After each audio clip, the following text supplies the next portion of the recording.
Hello and welcome to the Strong, Healthy, Happy podcast. I am your host, Debra. Really pleased to be here, as I am every podcast episode. Today is Good Friday. It's a lovely sunny afternoon. I've actually got the window open in my office and I've got the heating down low, which is very unusual. Normally it's the other way around. And I'm really excited. This is the first time I've ever done a mini series, and this is going to be a 3-part mini series all about how to eat more to lose weight. And I must confess, the title of this mini series is a little bit clickbaity because I want to attract you to listening to this podcast. And I'm going to explain everything behind how you eat more and lose weight. And although it's been a clickbaity title, if you're here, that is all great, because now that you're here, I am going to be giving you all the tools to set yourself up for success. And whilst the goal is to eat more and lose weight, it is important to understand what to eat more of. And although you're going to be eating more, the calories still need to be less. You still need to eat less calories than you're expending, because that is how you lose weight. And if you listen to my previous episode, episode 20, all about energy balance, you will know and you will understand that you can't defy the law of energy balance. It is science, and it's all about calories in versus calories out. And the calories you bring in are from food and drink, and the calories you expend out are from various components of your daily life that contribute to your energy expenditure. If you haven't yet listened to that episode, it's only about 20 minutes, and I would really encourage you to listen to it, because it is very important to understand what your biggest contributors are in terms of your energy expenditure. And I will briefly tell you, and also serve as a reminder if you have listened to Energy Balance, that the biggest contributor to your calories expended out are the calories just to keep you alive. Your BMR, your basal metabolic rate, they are the calories needed for your vital organs to function, for your body to function, for your brain to work. And the majority of the calories you burn every day will come from keeping you alive. After those calories, the next amount of calories that you burn in your day come from your steps, what you will know as steps. And steps aren't just necessarily from intentional walks. They can be from all movement, from cleaning your house, cooking, moving about, fidgeting, playing with your kids. This will all contribute to your energy, to the next biggest amount of calories that you expend in a day. And then after that, it's your digestion. Particularly more calories are burned digesting protein, which is another good reason to include it. And then at the very, very top, if you imagine the pyramid, at the very, very top and the smallest contributor is your exercise. Now, understanding energy balance is going to help you lose weight, but I want to just focus on this 3-part mini series all about how to eat more to lose weight. And I'm going to be covering off in today's episode some of the real basic fundamentals that will really help you in achieving your goal if you are able to apply them. And so I'm going to rewind and take things right back to the beginning of how to set yourself up, because if you miss out essential elements, you've effectively got missing pieces of the puzzle. And if you've got missing pieces of the puzzle, it's going to be very hard to have a complete puzzle. And I want you to have a complete puzzle, because all those pieces, when you fit them together, will support you in being able to eat more and lose weight. Now, it sounds like I just want to talk about the title a little bit more, because it does sound counterproductive. Like, how do I eat more and lose weight? Like, that doesn't make sense, even considering energy balance, calories in versus calories out. How do I eat more to lose weight? And this is what I'm going to be talking about across the 3 episodes. Today's episode 1, is very much going into the very groundwork of fundamentals. And in episode 2, I will be talking more about your actual food choices and what and how much more food you can have and where it comes from. And then in episode 3, I give you more tools to support your weight loss and being able to eat more and successfully lose weight. So let's go back all the way to the beginning. And a question for you. Do you have foods, like right now, listening to this podcast, think to your kitchen, do you have foods in your house that enable you to make healthier choices? If you were to go home right now, maybe you're out on a walk, maybe you're driving and you're listening to this podcast. If you were to go and open your fridge, cupboards, freezer, do you have the foods in your house to enable you to prepare a healthy meal, pick healthier choices? Or are you a bit thin on the ground in your food stock in your house? Because this is one of the fundamental elements of being able to support your weight loss goal, is setting up your environment. But before you can set up your environment, it's really important to go back to the planning, and then that will enable you to set up your environment. And I'm going to break both those things down for you so that you can have easy to apply steps that you can take away from this podcast, listening to it right now, for when you go home, you will be able to action. So everybody leads very busy lives. You might be working, looking after kids, a dog, a husband, a partner, a multitude of things. And this is where the importance of planning really comes into play. And I want you, no matter what your goal is, whether it's health, whether it's weight loss, whether it's to gain strength, whether it's all of these things together, I want your life to be as easy as possible. And one of the things that I always say to my clients is, I don't want this to be any harder or difficult than it has to be. And sometimes it is really easy to overcomplicate trying to lose weight. Now, I'm not saying it's easy, but I want it to be as easy as possible without making things any more difficult or more challenging around your life and around all the different elements of your life and the busyness that you have in your life.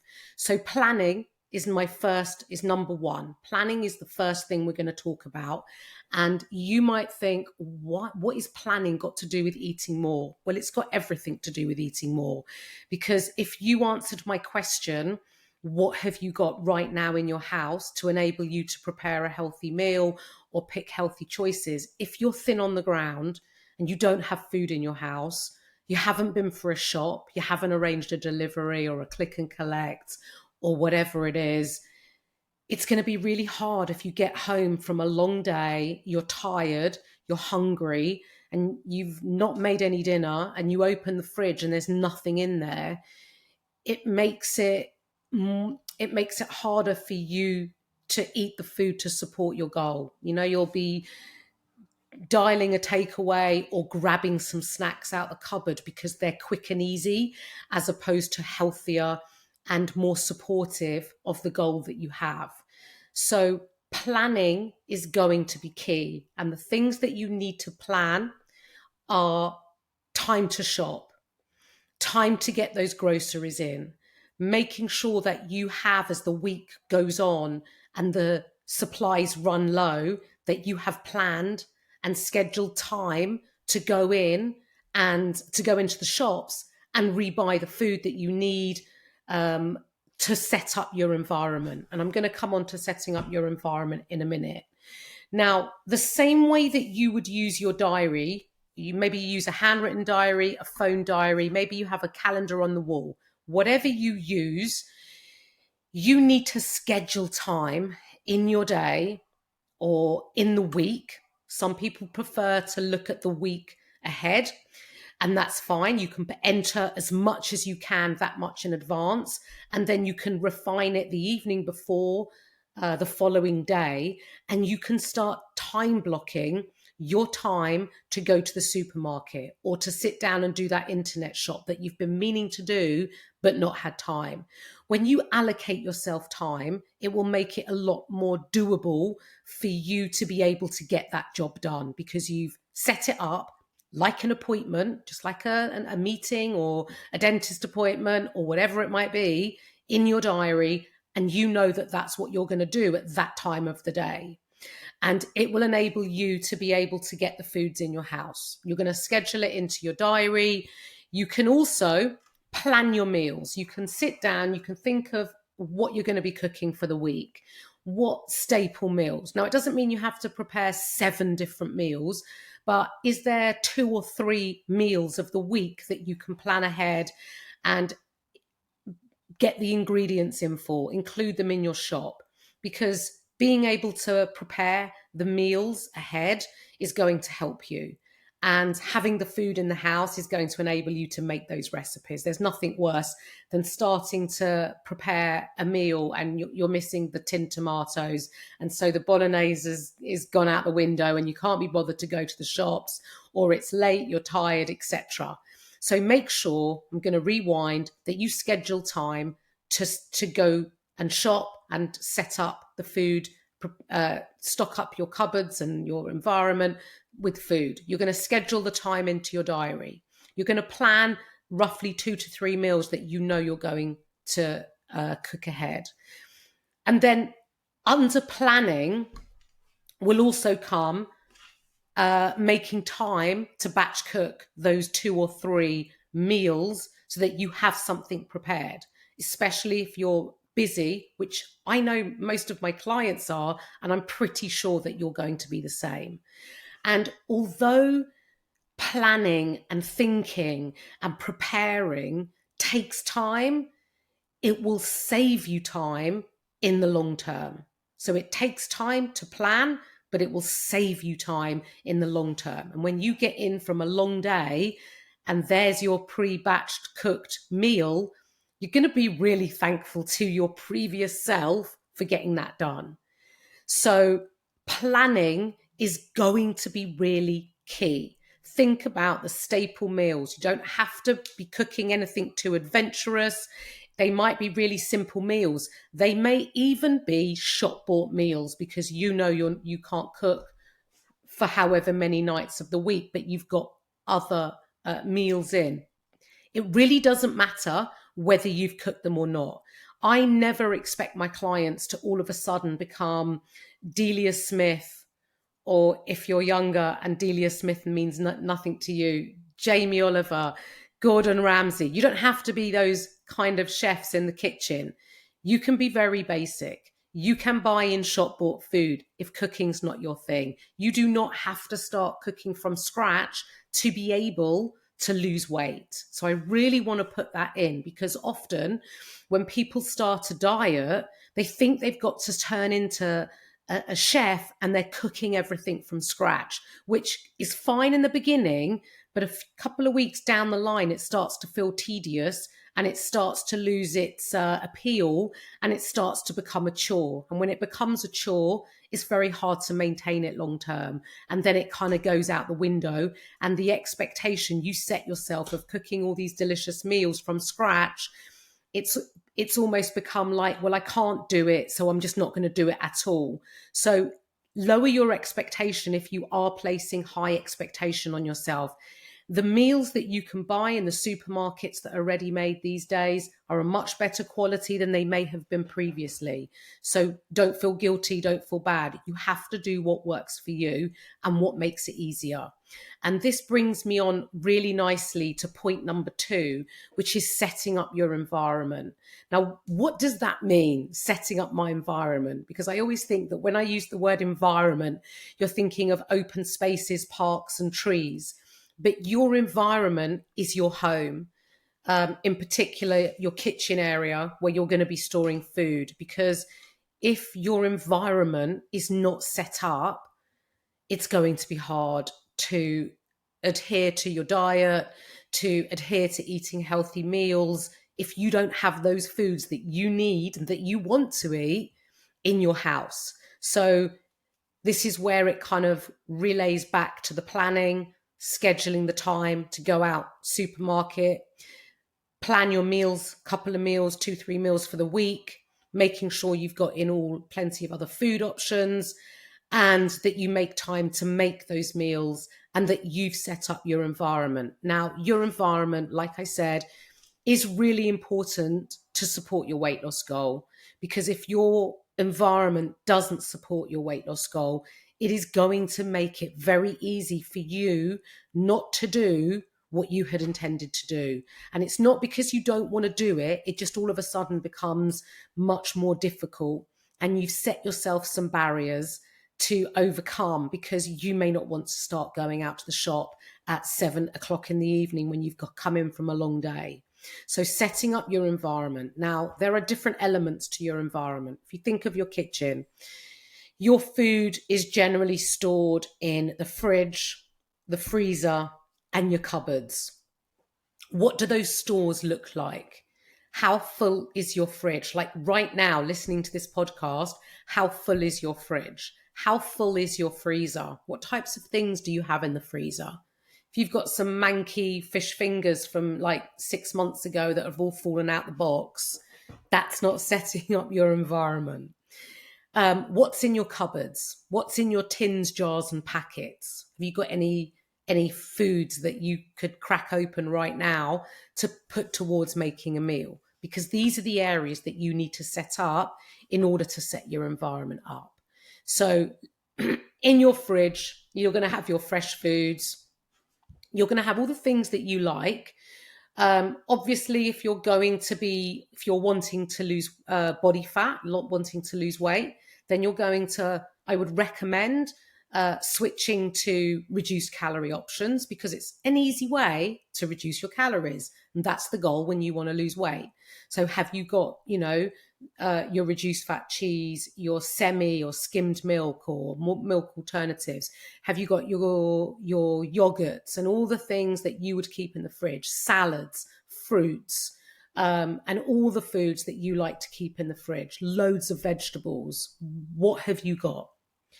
And then in your freezer, frozen foods have also come on quite a long way. I always recommend to my clients to have frozen berries, because they're really easy to blast in the microwave for a minute, portion them out, blast them in the microwave, and add them to yogurts, porridge oats, breakfast cereals. It makes it really easy. And sometimes you buy fresh fruit, and if you don't eat it straight away, they can sometimes go bad, or sometimes they just don't taste great, and it's all a bit disappointing, and it's not always the best. And if you always find that you're throwing fresh foods away, this is where frozen foods can be really helpful. So frozen berries, frozen veg may not be the best. It may not cook as well as fresh, but it's better than not having any veg at all. If you run out of fresh, at least you've got something. You can also freeze. If you batch cook, you can freeze half of your batch cooking. So you can make your batch cooking, no matter how many people you're making for. Make sure you've got extra, and you can freeze the extra. You can keep in the fridge a portion that wasn't eaten for the evening that you intended it for. And then therefore you've got like 3 servings, 3 different sittings of the same meal, but on different occasions. And you can freeze them. You can also freeze bread, and whatever you want to put in the freezer. In your cupboards, what sort of foods would you have in your cupboards that support your goal? Tinned tuna, tinned beans, pulses, lentils, tomatoes, tinned soup, any of your favorite things. Packet rice can be convenient sometimes if you haven't done, or you don't want to do rice from, boiling up the rice. You can get packets.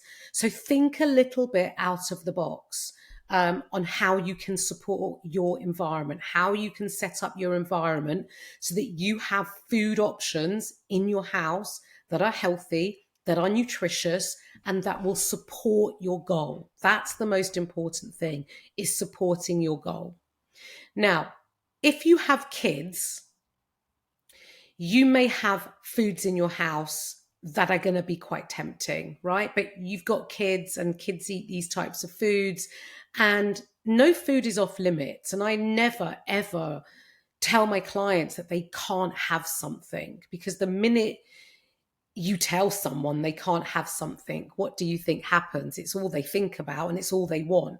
I would never tell my clients not to have anything. What I do is give them the tools and the understanding so they can make informed choices over these more palatable, delicious foods, so that they can make an informed choice about whether they want to include it in a controlled portion, or whether they choose not to. They're not so bothered. And this is something that you will be able to do, and that my clients do. And if you have kids and you've got biscuits, crisps, sweets, cakes, all those types of food in the house, my advice to you is to create what I call barriers. So I don't want them to be the first thing you see when you open the cupboard door. Oh, look, open the cupboard door. Oh, look, there's all the cakes and sweets and chocolates. Oh, because you're testing yourself and you're making it very difficult for yourself to not be tempted if that's the first thing you see every time. Now, if you take those types of foods and you put them in a big tub with a lid and you set them up on a bit of a higher shelf, or a really low down shelf, so that you don't see it at eye level, you're not going to see it. It's not going to trigger, oh yeah, oh look, there they are. It just creates a bit of a barrier. And it creates a barrier as well, not just from seeing them, but because it takes effort to reach up or bend down, depending what shelf it's on, take the lid off. These are barriers, and these are good things, because it makes it harder for you to be just reaching, open the cupboard, oh yeah, grab that, grab that, eat that while I'm cooking dinner. It will just take that away, that temptation away. Can you enjoy those foods eaten mindfully, following on from a meal? Absolutely. But that's a different topic altogether. And I might be covering that anyway in episode 3 of this mini series. So creating barriers is a really good idea. And another thing that I do, like if I'm in a dieting phase and like I'm buying biscuits for the kids, is I might have a favorite biscuit, right? Do love a chocolate digestive. And there's nothing wrong with having a chocolate digestive biscuit with a cup of tea, in the evening. If I'm tracking calories, it will fit into my calories. If I'm not tracking, I know roughly whether I can fit it in or not. But if I don't want to just have them in the house, but I do want to buy biscuits for the kids, I tend not to buy my favorites, because again, you're just testing yourself and trusting yourself around these foods. Some people call them trigger foods. Building trust around these foods takes time. I do it within my coaching, and it's not something that happens straight away.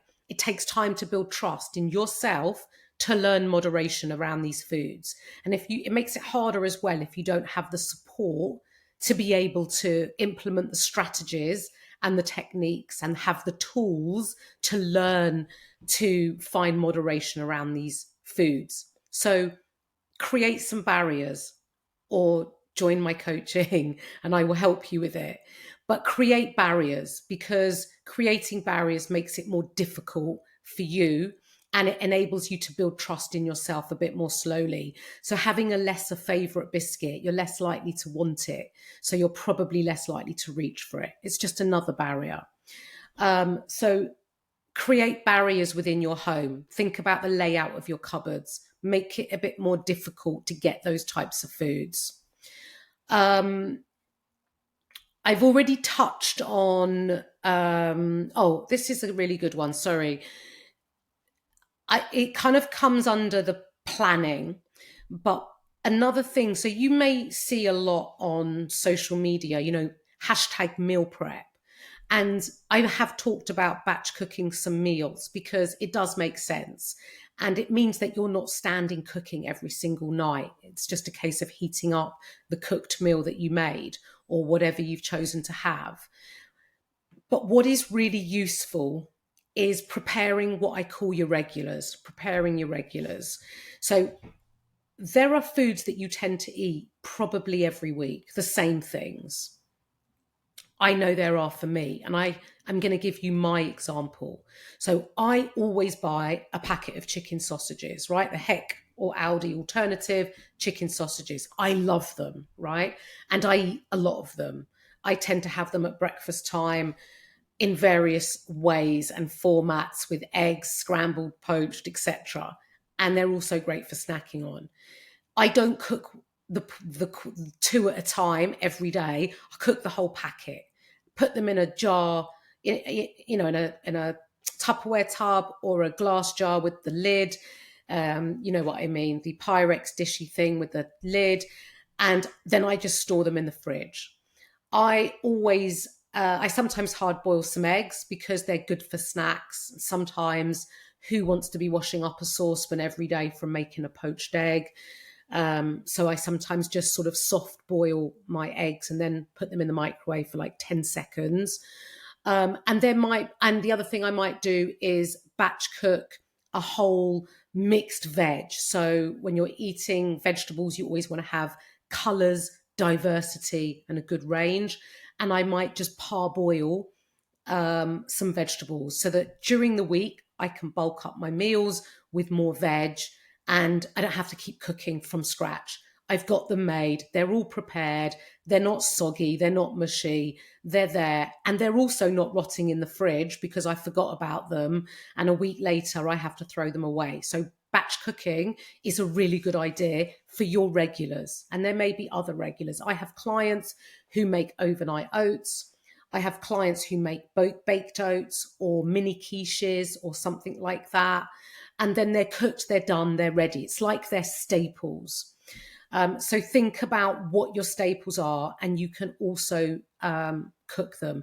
I also know some clients who may cook mince with onions and just cook like a couple of packets. They haven't decided what they're going to make it into, and they might split it up, but the mince is done, the mince is cooked, the onions are fried off, and then they may make bolognese, chili, whatever else they're going to use the mince for. So thinking about how you can make life as easy as possible for yourself.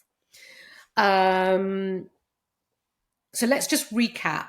There was 3 main points: planning, setting up your environment, and preparing your regulars. And if you can nail those 3 things, these are the fundamental basics of setting yourself up for success to be able to eat more and lose weight. And in part 2, I'm going to be talking more about how to create a balanced meal with the foods that you have bought to support your set up your environment, how to split those portions, what it's going to look like. And I'm going to talk more about them in episode 2. Now, alongside this mini series, for each episode, in the show notes is a link to a worksheet, which is free and is there to help you stay accountable to the things I've talked about to enable you to get prepared, and will support you in doing that. And it is, the worksheets are really free. It's a link, and then you will be emailed a copy, and you can fill that out whenever you want to, and you will get a copy back. So it's a great way for you to set yourself up for success, be accountable, and get shit done so that you can plan, set up your environment, pre-cook, batch cook, save time, takes time, but saves time. Thank you very much for joining me. I hope you'll be back in part 2 because it's all going to come together. By the time we get to episode 3, it's all going to come together. And I'm sitting here thinking, actually, I could do an episode 4 of this mini series because it will bring it all together. So there may very well be an episode 4. Now, if you have any questions as a result of listening to this podcast episode, please know that you can always contact me. My social media, my email is all in the show notes. And I have just set up my website, and you can contact me through the website. And you can also find out more about me and my coaching through the website. So please feel free to ask me any questions, contact me for coaching, or anything I can help you with at all. Please know my proverbial door is always open. And I genuinely love helping and supporting women to become healthier, happier, stronger, fitter versions of themselves. So good luck in the planning. And I look forward to seeing you on episode or part 2 of this mini series.